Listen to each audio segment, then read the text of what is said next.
Hi everyone, my name is Steph, this is the Novelty Corner and welcome back to my channel. I've been sick for the last week and a bit, so my voice is still coming back, but I have 4 videos that I need to film today and I'm hoping that I'm going to be able to get through them, including a double wrap up for the last 2 weeks of reading. So this is the weekly book step where normally I would wrap things up every week, but I had no voice last week, so we had to skip a week and try and catch up now, which may turn out to be a very, very poor decision on my part. This is my reading week from the 23rd of May until the 5th of June. I read 23 different books over the last 2 weeks because I literally had the last week of work off because for the most part I couldn't stand up without dissolving into a coughing fit. So that meant lots of lying down, sitting down, reading, a lot of audiobooks, and just generally trying to rest.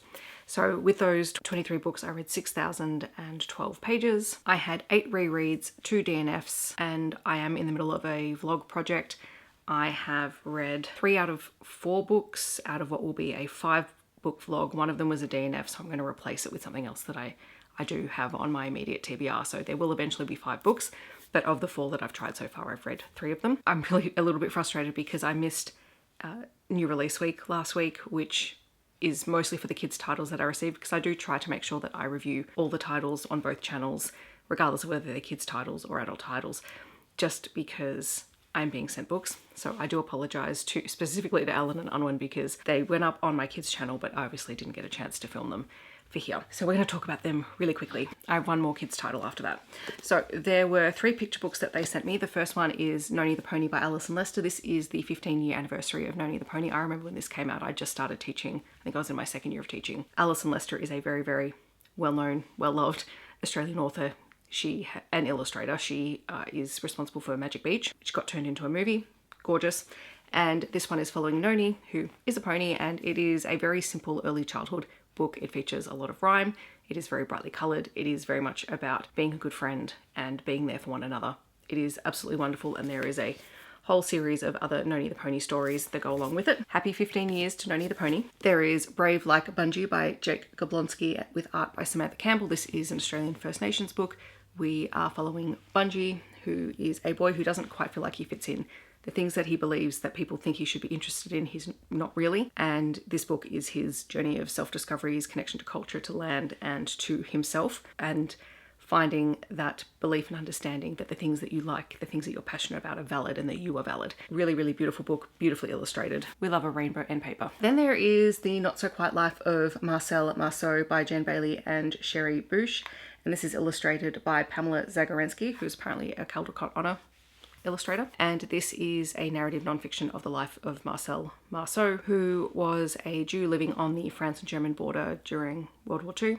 And it is the story of his life, how he grew up. He was always very creative, very artistic. And then when the war started, he and his family had to flee, and what his life was like after that, being part of the French resistance, helping to forge documents for other Jews. And then his life after the war, where he went on to become a mime and is probably the archetypal image of a mime. I didn't know where all this had started, so this was very interesting for me as a narrative nonfiction biographical kind of text. Really interesting. And then the last book that Alan and Unwin sent me was the 3rd book in the Pirate Academy series by Justin Somper. This is Sword Echoes. So this is a series where the very first book we start out in a Pirate Academy school where kids from pirate families are being trained to be the best pirates ever. But we discover in the first book that there is a league of pirates who are trying to declare that their way is the true way and that they're trying to get pirate society back on track. That flies in the face of everything that they're taught at the Pirate Academy. And so we primarily follow 3 children, 2 the boys who are half siblings, but no one really knows that they're half siblings, and one of their best friends, as well as a number of other characters that we meet through the course of the 3 books. And in Sword Echoes, the Pirate Academy is betrayed by one of their beloved pirate teachers who defects, and this sets off a chain of events where all of our characters are trying to connect with people on both sides, because there are family members who have become members of the League of True Pirates and their kids fundamentally disagree with that decision. There's a lot of plotting happening. This one is a lot of maneuvering in terms of setting up where the villains of the piece are going to be, reconnecting with family. A lot of our characters are trying to infiltrate the League of True Pirates now.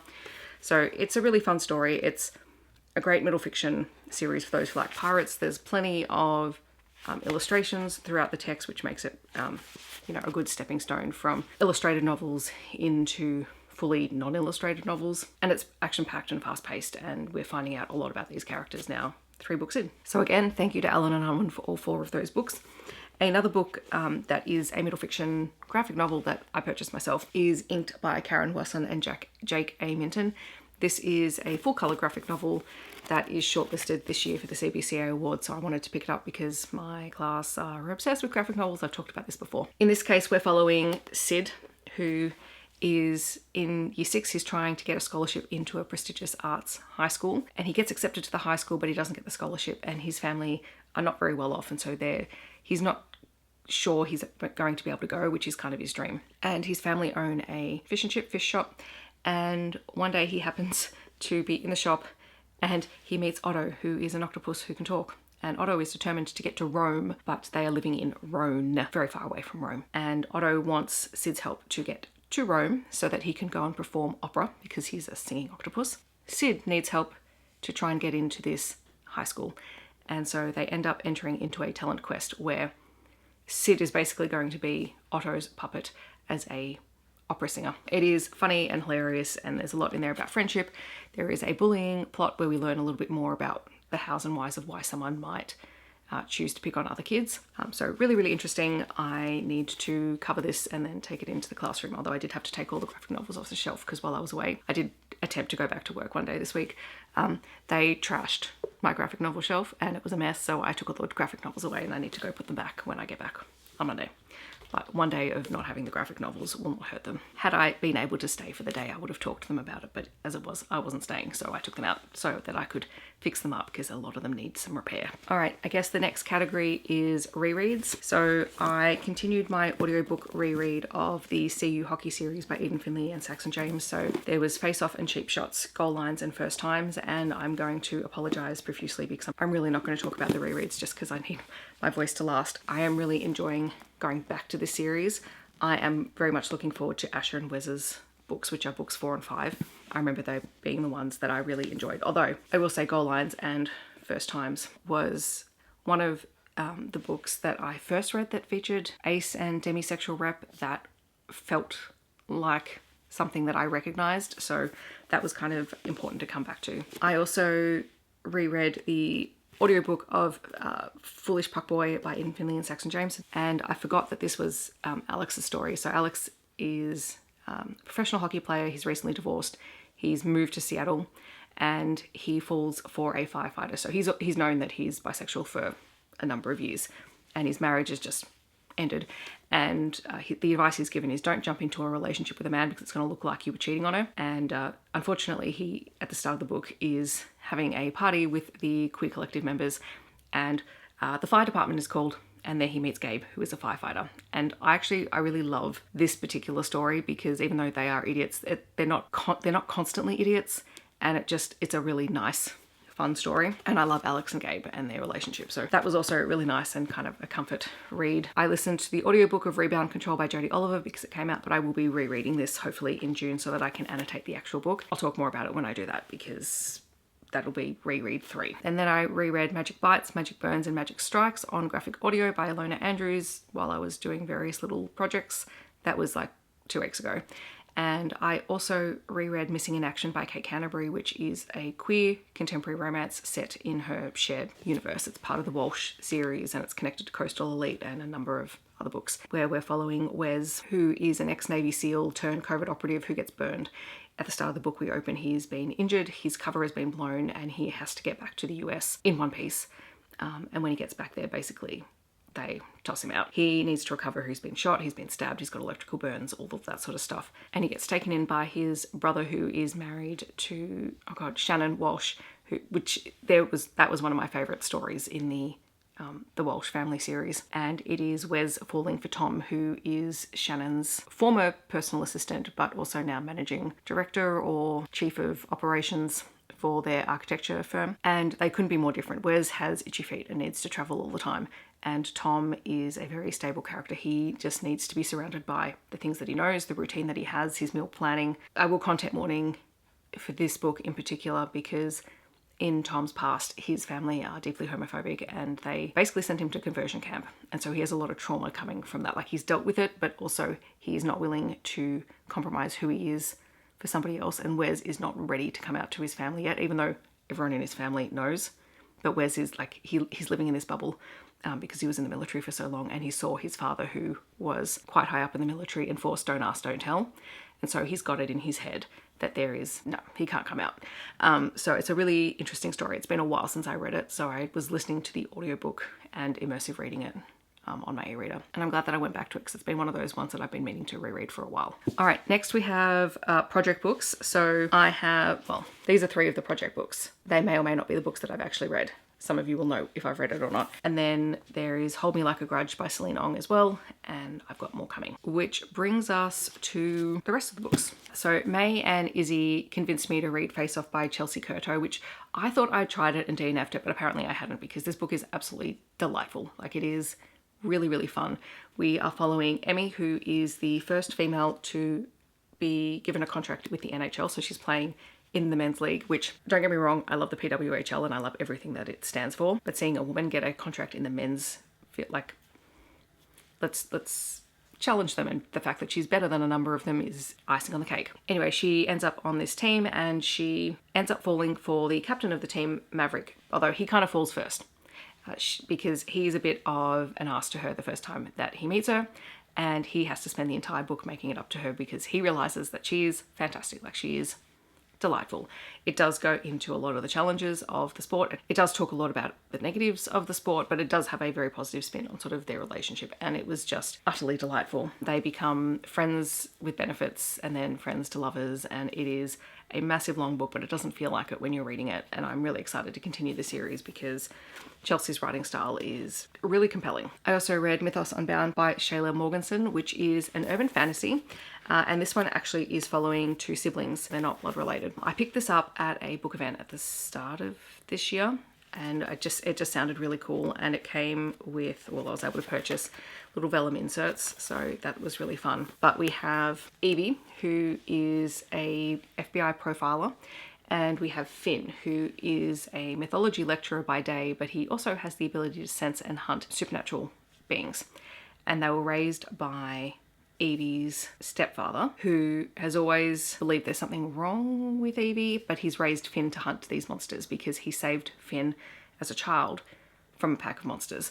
And that story kind of comes full circle in here. This is the first book in a series. I would continue reading the series because I'm compelled. I want to know who or what Evie is, if that gives you a hint. But it was fun, and I loved all the different monsters that we had in here. I loved finding more about the characters, and also Australian author writing urban fantasy. I'll take it. I went through some of my audiobooks, so I had a lot of short novellas on audio, and I'm trying to bring down that audiobook TBR, especially the unread one. So I started with Making Him Mine by Saxon James, which is a prequel to the Divorced Men's Club series. We're following Leaf and Barney, who are friends with benefits, but they both want something more, but they're not communicating that with one another. They're literally best friends, and this is a best friends to lovers story, and it's set in their 40s, and I found it delightful. It's also about finding love after divorce and all of that sort of stuff, which is the whole premise of the Divorced Men's Club series by Saxon James. Really enjoyed it. Pretty sure this one was narrated by Nick J. Russo, and I'm pretty sure that the next book on the list was also narrated by Nick J. Russo, which was Never Have I Ever Gone Skinny Dipping by Riley Hart, which is about Mickey and Ronan. One of them is a kind of a shy librarian who missed out on an opportunity as a teen when he was talking to someone online to go skinny dipping with them, and now that he's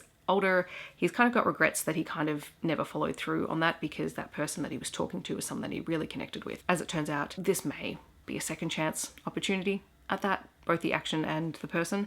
And I also loved that Mickey was a secret author writing erotic romance. The whole thing was just really short, delightful. Like, these are audiobooks under an hour and a half. Perfect novella length audiobook for when you just want to listen to something all the way through. I also listened to the audiobook of The Stargazers of Copper County by May Archer.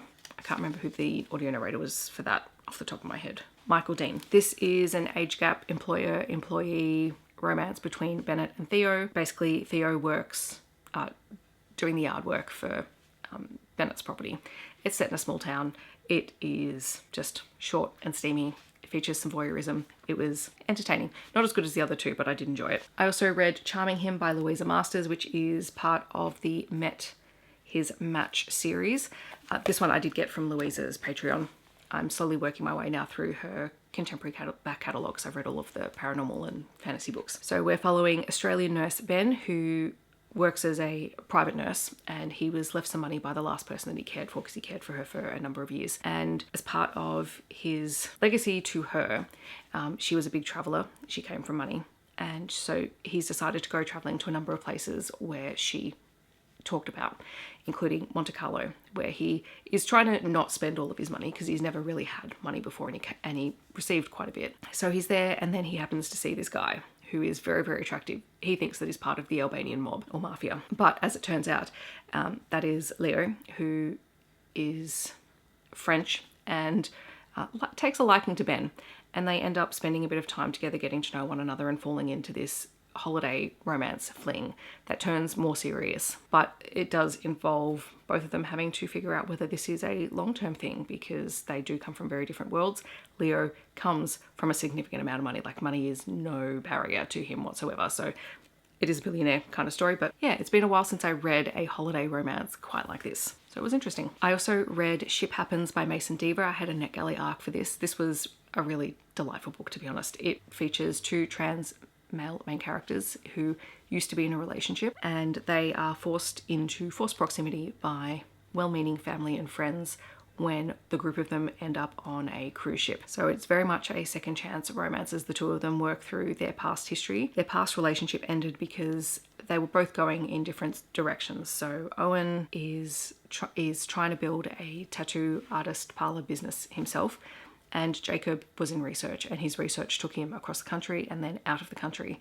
And Jacob kind of expected Owen to follow him. Owen expected Jacob to stay. And so they basically parted ways, and they have not been able to sort of recover from that. While they're on this cruise ship, they do begin talking. They do begin to kind of reconcile and understand the perspective of the other. They're kind of dating in secret while on board the ship, and this does feature all that meddling family friends trope, which actually blows up in the friends' faces and does have consequences. And I think that was really important to show that, you know, when you try to manipulate people into doing things that you think are best for them, there can be consequences for that. So I did appreciate that being part of the storyline. It also features arthritis rep in the book, which again was good to see in terms of representation, particularly because Owen has had arthritis from a young age. So I'm glad that I read it, because it's been sitting there for a while, and I almost forgot that I actually had it, because there were so many books coming out that had ship in the title, and I forgot that this was one of the ones that I actually got approved for. So I did get that from NetGalley, and I'm really grateful. I did finish Astronomy Sky Country from the First Knowledges collection. This is by Carly Noon and Crystal D. Napoli, and follows a combination of both astronomy knowledge mixed with the knowledge of First Nations people, because both Carly Noon and Crystal D. Napoli work in this field. Really, really interesting. A lot of really fun stories comparing sort of the Western understanding of the stars with Indigenous understanding of the stars, and I'm really, really keen to kind of go back and look at some of the things that I bookmarked. With all nonfiction, I have to spend a little bit of time just kind of reading through it and then go back and reread it, but really well written, really well presented, and I'm so glad that I finally finished it. I also listened to the audio of the 100 Years War on Palestine by Rashid E. Khalidi, which has been on my TBR for a while, and I just put it on so that I could listen to it while I was doing a few other things. So it was really interesting to go back and to listen to that history, because as always, like with everything that's been going on, I've been picking up bits and pieces of the timeline, but it has a really detailed timeline of how everything that is currently happening has come about. Again, really eye-opening. Again, something else I need to continue to read more about. I'm glad that I picked it up, and I'm glad that I listened to it on audiobook, because I don't know if I would have got through it reading it with my eyes, especially not at the moment. And I think that is everything for this wrap up. I'm not going to talk about what's coming up next, because I've got my project books and I just need to mood read my way through June. Lots of queer books coming. Hopefully some kids titles. There's a kids middle grade series that I've recently got all 3 books, so I might try and read all the way through that, but otherwise it's mood reading all the way. A lot of rereads, a lot of things that I've been meaning to read for a while. I am loosely participating in the Queer Lit Readathon, not necessarily trying to get all of the prompts, but just trying to read as many queer titles as I possibly can in June, even though I read them all year. Again, highlight, spotlight, etc. Lots of reviews coming out on my Instagram as well, if you follow me there. In the comments, I'd love to know, have you read any of these books, or are you planning on picking any of them up? Feel free to let me know down below. Otherwise, feel free to share a book stack emoji to let me know that you're here. I hope that wherever you are in the world, you're staying safe and healthy, and I will see you in my next video. Thanks so much for watching. Bye, everyone.